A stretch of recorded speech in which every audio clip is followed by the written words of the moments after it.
প্রিয় দেশবাসী, আপনারা জানেন অন্তর্বর্তী সরকার দায়িত্ব নেবার পর থেকেই গণমাধ্যম ও সোশ্যাল মিডিয়ায় গুজবের যেন এক মহোৎসব চলছে।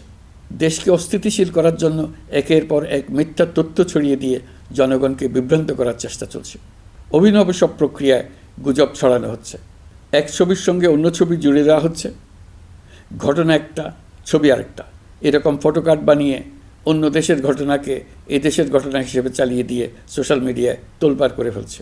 যতই নির্বাচন কাছে আসবে এর রূপ আরও ভয়ঙ্কর হতে থাকবে। কারা এর পেছনে আছে, কেন আছে, তা আপনাদের সবারই জানা আছে।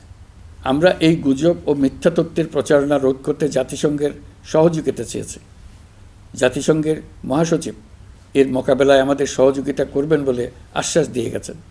দেশবাসীকে আমি স্মরণ করিয়ে দিতে চাই যে জুলাই অভ্যুত্থানের প্রথম পর্ব সফলভাবে সমাপ্ত হয়েছে। প্রথম পর্বের সমাপ্তির মধ্য দিয়ে অভ্যুত্থানের দ্বিতীয় পর্ব শুরু হলো। সবসময় মনে রাখতে হবে, আমরা কিন্তু যুদ্ধাবস্থায় আছি।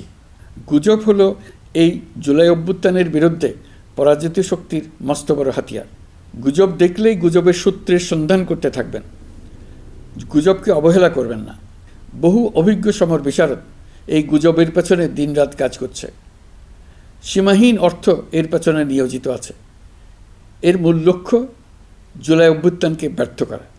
আমরা তাকে ব্যর্থ হতে দেব না। আমাদের সামগ্রিক ঐক্য পলাতক শক্তির গায়ে জ্বালা ধরিয়ে দিচ্ছে।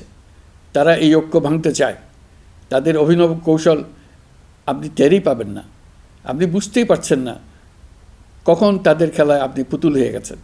আমাদের সচেতনতা এবং সামগ্রিক ঐক্য দিয়েই এই গুজবকে রুখতে হবে। পলাতক অপশক্তির ষড়যন্ত্রকে ব্যর্থ করে দিতে হবে। প্রিয় দেশবাসী,